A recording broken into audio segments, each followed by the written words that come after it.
नमस्कार, आप देख रहे हैं न्यूज इंडिया। आपके साथ मैं हूं चारुल शर्मा। सीधा रुख करते हैं उत्तराखंड की खबरों का। एक बड़ी खबर आपको बता दें, सीएम पुष्कर सिंह धामी विजय संकल्प रैली का शुभारंभ करने वाले हैं और चमोली में निकाली जाएगी विजय संकल्प रैली। रैबार एक नए उत्तराखंड का कार्यक्रम भी होगा जिसमें खुद मुख्यमंत्री शामिल होने वाले हैं और सरकार के कामकाज को निपटाएंगे सीएम पुष्कर सिंह धामी। मिशन उत्तराखंड पर सीएम पुष्कर सिंह धामी है और विजय संकल्प यात्रा तय करेगी चुनावों में जीत। इस वक्त की बड़ी खबर, विजय संकल्प रैली में शामिल हो रहे हैं आज मुख्यमंत्री और इसके साथ ही आज से ही विजय संकल्प रैली जो है वो किस तरह से चुनावों में जीत दिलाएगी, इस पर भी मंथन किया जाएगा। संजय पुंडीर हमारे संवाददाता हमारे साथ बन गए हैं। संजय, विजय संकल्प रैली और सबसे अहम चीज, क्या ये विजय संकल्प रैली विजय दिला पाएगी या नहीं? बिल्कुल चारुल, भारतीय जनता पार्टी द्वारा लगातार ही उत्तराखंड राज्य में विजय संकल्प यात्रा निकाली जा रही है। उसमें आज विजय संकल्प यात्रा चमोली पहुंची है, जहां कार्यकर्ताओं ने इसका जोरदार स्वागत किया। तो वहीं इस यात्रा में आज मुख्यमंत्री पुष्कर सिंह धामी भी शामिल होंगे। हालांकि जिस तरीके से लगातार ही कुमाऊं और गढ़वाल में जो विजय संकल्प यात्रा निकाली जा रही है, सीधे सीधे इसके मायने हैं आगामी 2022 के चुनाव को लेकर जो भारतीय जनता पार्टी है वो पूरी युद्ध स्तर पर कार्य कर रही है। हालांकि बीते दिनों जिस तरह हरिद्वार, देहरादून, लगातार ही तमाम जगह पर जो विजय संकल्प यात्रा निकाली गई, तो साफ कहा जा सकता है कि विजय का संकल्प लेने के लिए यह यात्रा निकाली जा रही है। और भारतीय जनता पार्टी द्वारा बीते 4.5 साल के कार्य भी जनता को बता रहे हैं। हालांकि इस यात्रा में एक अहम बात हो रही है, इसमें कहीं ना कहीं एक सुझाव पेटी भी रखकर जो यात्रा में घुमाई जा रही है, उसमें जो जनता का सुझाव होगा, जनता के सुझाव भी भारतीय जनता पार्टी ले रही है। साफ कहा जा सकता है कि आगामी 2022 के चुनाव को लेकर भारतीय जनता पार्टी पूरी तरह कार्य कर रही है। जी चारुल, हमारे साथ सुरेंद्र ढाका भी जुड़ गए हैं देहरादून से। आप संजय बने रहिए, सुरेंद्र का रुख करेंगे। सुरेंद्र, राह आसान नहीं लग रही है फिलहाल बीजेपी के लिए। पहले 3 मुख्यमंत्री बदले गए और उसके बाद देखा गया कि हरक सिंह रावत ने भी इस्तीफा दे दिया। यानी विजय संकल्प रैली का शुभारंभ तो हो गया है, लेकिन सवाल तमाम होंगे जिनका जवाब जनता को देना ही होगा। देखिए चारुल, अभी जिस तरह से रात का जो ये घटनाक्रम हुआ है, कैबिनेट की जो बैठक चल रही थी, उसमें जिस तरह हरक सिंह रावत नाराज होकर निकले हैं, उसके बाद उत्तराखंड से दिल्ली तक एक भूचाल की स्थिति है। भारतीय जनता पार्टी में हड़कंप मचा है और उस डैमेज को कंट्रोल करने के लिए रात भर, पूरी रात बीजेपी के नेता जागते रहे हैं। लगातार हरक सिंह रावत को मनाने की कोशिश होती रही है। विधायक है रायपुर के उमेश शर्मा काऊ, जिन्होंने हरक सिंह से बात भी की है, लेकिन अभी हरक सिंह मानने को तैयार नहीं है। हालांकि भारतीय जनता पार्टी के जो नेता हैं वो ये जरूर कह रहे हैं कि हमने हरक सिंह को मना लिया है, लेकिन अभी तक हरक सिंह का फोन बंद है। हरक सिंह रावत अभी किसी से बात नहीं कर रहे हैं, ना मीडिया से मुखातिब हैं। और जो LIU है लगातार ढूंढने की प्रयास कर रही है कि हरक सिंह रावत की लोकेशन क्या है। अभी इंटेलिजेंस के पास भी हरक सिंह रावत की लोकेशन नहीं है, ना ही किसी बीजेपी नेता के पास है। यही वजह है जिसकी वजह से तमाम सवालों का जवाब देना होगा जब सरकार जनता के बीच जाएगी। सुरेंद्र, आप बने रहिए, आगे भी आपसे जानकारी लेंगे। मुख्यमंत्री पुष्कर सिंह धामी की अध्यक्षता में आज कैबिनेट की बैठक हुई, जिसमें 41 अहम फैसलों पर कैबिनेट की मोहर लगी है। जहां उत्तराखंड इलेक्ट्रॉनिक मीडिया विज्ञापन नियमावली 2015 संशोधन प्रस्ताव को मंजूरी मिली। बता दें कि उत्तर प्रदेश के बाद अब उत्तराखंड में भी सरकारी कर्मचारियों को सौगात मिली है। उत्तराखंड में 2.5 लाख कर्मियों और पेंशनर्स का 3% डीए बढ़ाया गया है और इसके साथ ही कर्मचारियों का डीए बढ़ाकर 31% हो जाएगा। शासकीय प्रवक्ता सुबोध उनियाल ने इसकी जानकारी दी। इससे पहले उत्तर प्रदेश में भी महंगाई भत्ते यानी डीए में 3% की बढ़ोतरी का आदेश जारी किया गया था। वहीं बढ़ा हुआ डीए जुलाई 2021 से देय होगा और ये मौजूदा 28% से बढ़कर 31% हो जाएगा। प्रदेश के 16 लाख से अधिक कार्मिक इसका फायदा पाएंगे।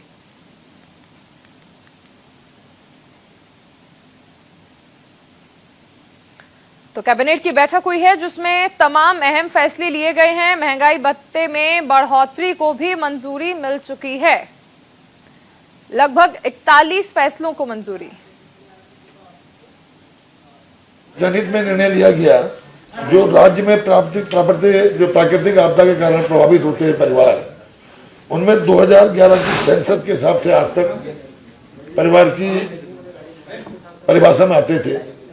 2011 की जनसंख्या जनगणना के आधार पर अब निर्णय लिया है कि परिवार रजिस्टर के आधार पर परिवारों को चिन्हित किया जाएगा।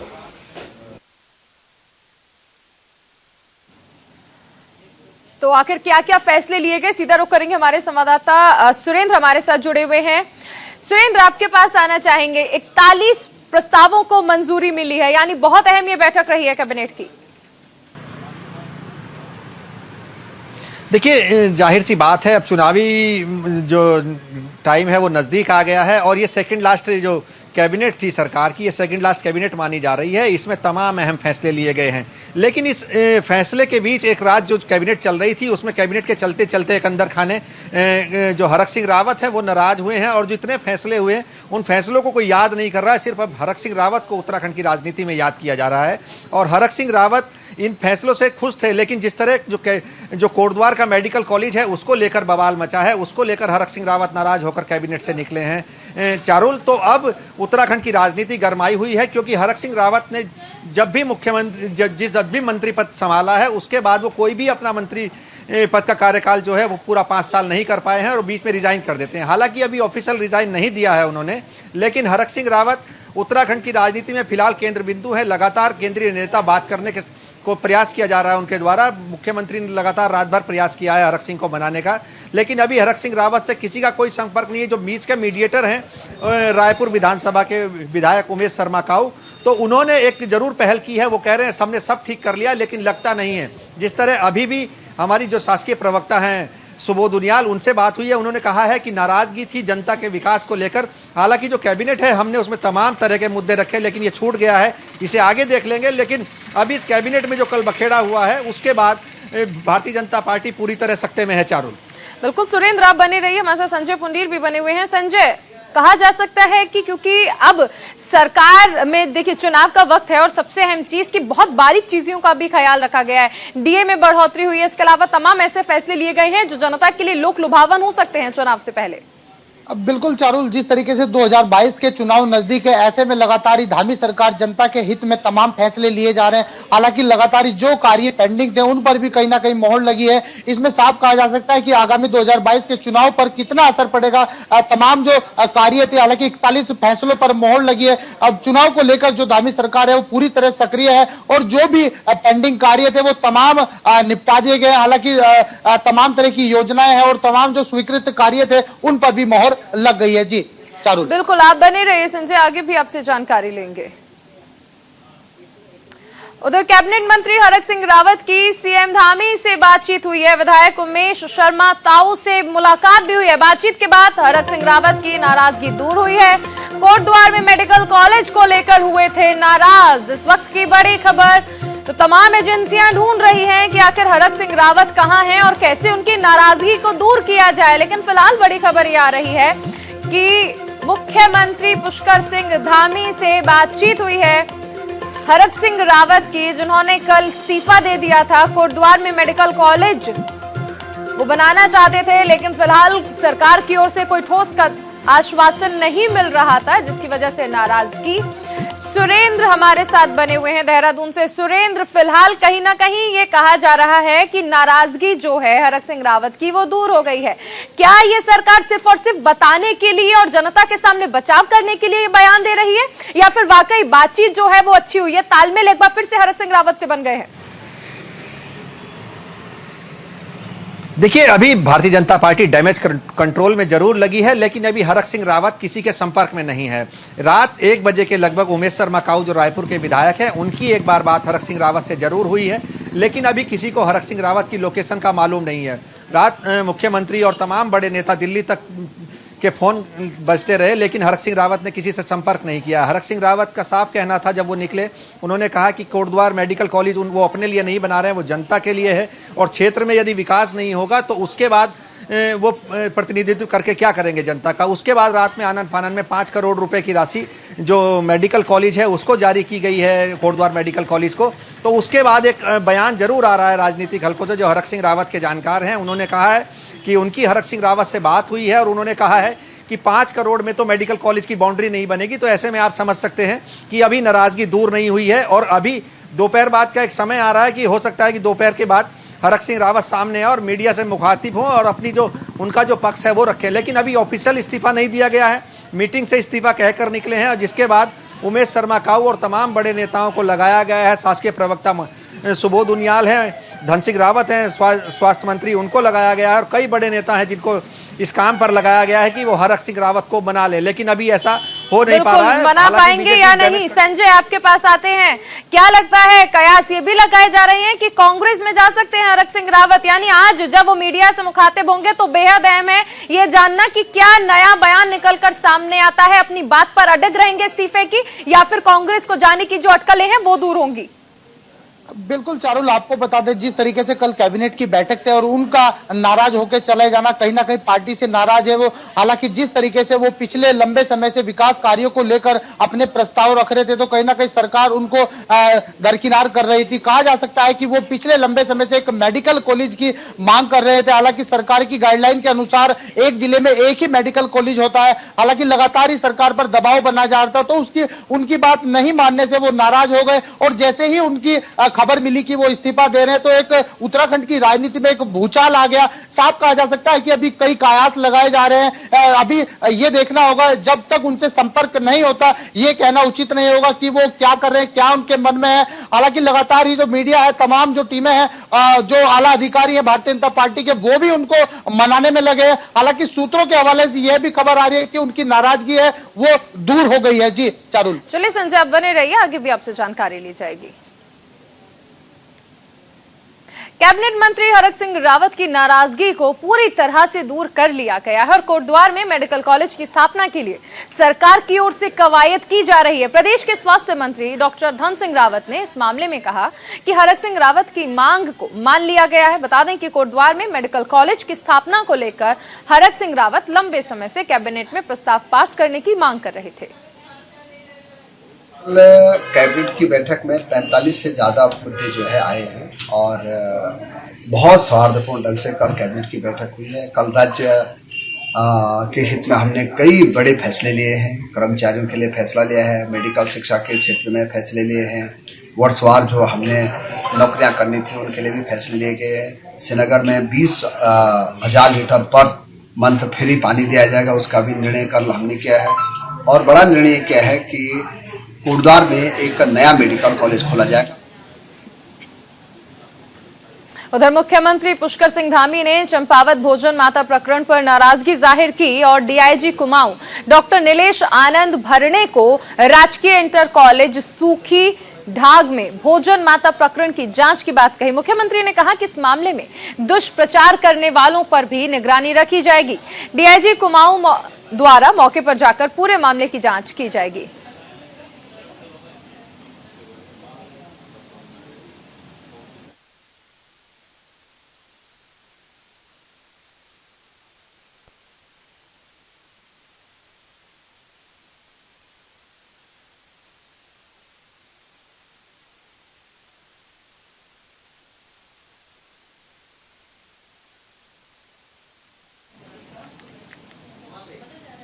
उत्तर प्रदेश सरकार में मंत्री रहे साहब सिंह सैनी हरिद्वार में चुनावी जमीन तलाश रहे हैं। कांग्रेस ज्वाइन करने के बाद साहब सिंह सैनी ने सैनी समाज को एकजुट करने का आह्वान किया और 26 दिसंबर को रुड़की में सैनी सम्मेलन का आयोजन करने की बात कही, जिसमें बड़ी संख्या में सैनी समाज के लोग शामिल होने का अनुमान लगाया जा रहा है। साहब सिंह सैनी ने बीजेपी पर आरोप लगाते हुए कहा कि बीजेपी पार्टी आज तक सैनी समाज की उपेक्षा करती चली आ रही है, लेकिन अब वो ऐसा नहीं होने देंगे। हम अपने सैनी समाज को जागरूक करने के लिए रैली करने जा रहे हैं और ये रैली इस बात को साबित करने का काम करेगी कि जिस समाज को कल तक आप बिखरा हुआ महसूस करने का काम करते थे, ये रैली एकजुटता का संदेश देने का काम करेगी। हरिद्वार में सैनी एकजुट है। माननीय हरीश रावत जी जो कांग्रेस के राष्ट्रीय नेता हैं, राष्ट्रीय महासचिव हैं, CWC के मेंबर हैं, उस रैली में रहेंगे। हमारे प्रदेश अध्यक्ष माननीय गणेश गोदयाल जी उस रैली में रहेंगे और रैली को संबोधित करने का काम करेंगे। हमारे संवाददाता संजय पुंडीर हमारे साथ बने हुए हैं। संजय, एक बहुत बड़ा आरोप लगाया गया है कि बीजेपी ने हमेशा सैनी समाज की उपेक्षा की है और अब देखिए कि सैनी सम्मेलन का आयोजन भी किया जा रहा है। अब बिल्कुल चारुल, आपको बता दें उत्तर प्रदेश सरकार में मंत्री रहे साहब सिंह सैनी ने अब कांग्रेस पार्टी ज्वाइन कर लिया। हालांकि तमाम जो धर्म की राजनीति कहा जा सकता है कि जिस तरीके से साहब सिंह सैनी ने कांग्रेस ज्वाइन की है तो अपने समाज को इकट्ठा करने का काम कर रहे हैं। हालांकि इनके कई आरोप है कि जो भारतीय जनता पार्टी है उन्होंने लगातार ही सैनी समाज को ठगा, उनके साथ अन्याय किया है। इन्हीं तरह के मुद्दों को लेकर एक सैनी सम्मेलन का आयोजन भी 26 तारीख में जो साहब सिंह सैनी करेंगे। रुड़की में बड़ा सम्मेलन होगा और इसमें सैनी समाज के कई बड़े चेहरे भी यहां पहुंच सकते हैं। कहा जा सकता है कि आगामी 2022 के चुनाव को लेकर जिस तरीके से सभी राजनीतिक दल इस वक्त युद्ध स्तर पर कार्य कर रहे हैं तो सभी अपनी जाति का समीकरण तलाश रहे हैं। तो ऐसे ही साहब सिंह सैनी कहीं ना कहीं रुड़की में रुड़की ही नहीं, हरिद्वार जिले में तमाम जगह जो सैनी समाज है वो काफी संख्या में है, तो कहीं ना कहीं अपनी जो जाति का समीकरण तलाश रहे हैं। अब देखने वाली बात होगी कितना अपने सैनी समाज का इनको समर्थन मिलेगा, ये तो आने वाला वक्त ही बताएगा। बिल्कुल, देखिए संजय, आह्वान तो किया गया है लेकिन कितनी एकजुटता सैनी समाज में नजर आएगी इस पर आप नजर बनाए रखें। बात करेंगे हरीश रावत की, जिनके ट्वीट के बाद उत्तराखंड कांग्रेस में हलचल तेज हो गई थी, जिसके बाद कल राहुल गांधी के आवास पर उत्तराखंड के नेताओं के साथ बैठक हुई जिसमें सभी मुद्दों पर सहमति बन गई। अब एक बार फिर से हरीश रावत का बयान सामने आया है जहां उन्होंने कहा कि कदम से कदम मिलाए जा, कांग्रेस के गीत गाए जा। कदम मिलाए जा, कांग्रेस के गीत गाए जा, ये तो मैं उस समय भी कर रहा था, लेकिन इस गीत के साथ मैंने उस समय जरा सा ढोल बजा दिया। कहा कि भाई कुछ चीजें ऐसी हैं जिसका कोर्स करेक्शन इलेक्शन स्ट्रेटेजी के लिए, जीतने के लिए जरूरी है। और एक बात जो हमको समझनी पड़ेगी, कहीं भी समझना है, मालिक तो एआईसीसी है, लाइक बीसीसीआई, जो प्रभारी हैं वो कोच हैं, मगर जो प्लेइंग कैप्टन है उसकी भी अपनी पोजीशन है। तो तीनों के बीच में देयर शुड बी एक रिश्ता होना चाहिए, कॉन्फिडेंस का और समझ का। और क्रॉस पर्पस के लिए खेलेंगे तो you will lose the match. तो जो मैंने कहा वो मैच जीते हैं उसके लिए कहा, और मैं सामान्य तौर पर कहता तो फिर बहुत सारी चीज़ें राजनीति के अंदर होती है। लोग कहते हैं आप राजनीतिक एडजस्टमेंट के लिए कहा जा रहा है, तो कभी कभी जो है ऐसी पीड़ा व्यक्त करना भी पार्टी के लिए लाभदायक होता है और मैं समझता हूँ इससे लाभ होगा। हमारे साथ संवाददाता सुरेंद्र बने हुए हैं। सुरेंद्र, देखिए एक तरफ तमाम आरोप लगा दिए जाते हैं संगठन पर और उसके बाद कितना आसान होता है यू टर्न लेना और कहना कि वो तो बस एक ढोल बजा दिया था हमने। यानी कहीं ना कहीं ये क्या हो रहा है, आपकी बातें मान ली जाती हैं तो कांग्रेस अच्छी होती है, वरना उससे पहले आप तमाम आरोप लगा देते हैं, सरकार से, संगठन से, कर्मचारियों पर, हर किसी पर निशाना साध देते हैं। जी बिल्कुल, देखिए चारुल, जिस तरह राजनेताओं की स्थिति होती है वो अपने आला कमान पर दबाव बनाना चाहते हैं, तो जाहिर सी बात है ये हरीश रावत की एक दबाव की राजनीति थी जिसे शायद हाईकमान ने दरकिनार कर दिया है। और जिस पद पर वो पहले काम कर रहे थे उसी पद पर काम करेंगे। उन्हें चुनावी कैंपेन का चेयरमैन बनाया गया है, उसकी जिम्मेदारी उनको सौंपी गई है, तो जाहिर सी बात है कि उन्हें वही करना है। उसी की जिम्मेदारी पर उन्हें यू टर्न करके दिल्ली ने वापस कर दिया है। और जिस तरह कल से अपना जो हरीश रावत की आप बॉडी लैंग्वेज देखेंगे, क्योंकि अभी कुछ दिन पहले ही उन्होंने प्रदेश अध्यक्ष अपना बनवाया है और उसका उनके पक्ष का प्रदेश अध्यक्ष बना है, उसके बाद चुनावी समिति का उन्हें चेयरमैन बना दिया गया है, सारी कैंपेन की जिम्मेदारी उनके ऊपर थी। उसके बाद हरीश रावत लगातार चाहते हैं कि किसी भी तरह से कांग्रेस आला कमान उनको मुख्यमंत्री का चेहरा प्रोजेक्ट कर दे। लेकिन आप उत्तराखंड की राजनीति का अगर इतिहास देखेंगे, किसी भी पार्टी ने, जिस भी पार्टी ने मुख्यमंत्री का चेहरा डिसाइड किया आज तक वो सत्ता में नहीं आई है। ऐसे में शायद राहुल गांधी या जो कांग्रेस की राष्ट्रीय अध्यक्ष हैं उनके दिमाग में भी ये रहा होगा और उन्होंने इस प्लान पर काम नहीं किया। दूसरी बात है कि राष्ट्रीय जो नेतृत्व है वो किसी भी सूरत में जो दूसरा धड़ा है प्रीतम सिंह गुट उसको नाराज नहीं करना चाहता। यही वजह है कि दोनों को साधने की तैयारी जो केंद्रीय नेतृत्व ने की है उसका परिणाम है कि कल हरीश रावत को बैरंग कर दिया गया है। दूसरी एक हरीश रावत बड़ी बात चाहते हैं। सुरेंद्र, फिलहाल हरीश रावत सिद्धू की राह पर जा रहे हैं, मुख्यमंत्री का फेस भी बनना चाहते हैं, प्रदेश अध्यक्ष भी उन्हें अपना चाहिए, प्रेशर पॉलिटिक्स उनकी लगातार देखने को मिल रही है। चलिए, बहुत शुक्रिया इस तमाम जानकारी के लिए। और अब बात उत्तराखंड की खबरों के साथ साथ पूर्व प्रधानमंत्री अटल बिहारी वाजपेयी की। बता दें कि पूर्व प्रधानमंत्री अटल बिहारी वाजपेयी जी के शासनकाल में ही उत्तराखंड नया राज्य बना और आज अटल जी की जयंती पर उनको नमन किया जा रहा है। पीएम मोदी ने संसद भवन में पूर्व प्रधानमंत्री अटल बिहारी वाजपेयी को श्रद्धांजलि दी। हम आपको संसद भवन की तस्वीरें दिखा रहे हैं और इससे पहले सदैव अटल स्मारक पर जाकर पीएम मोदी ने अटल जी को नमन किया।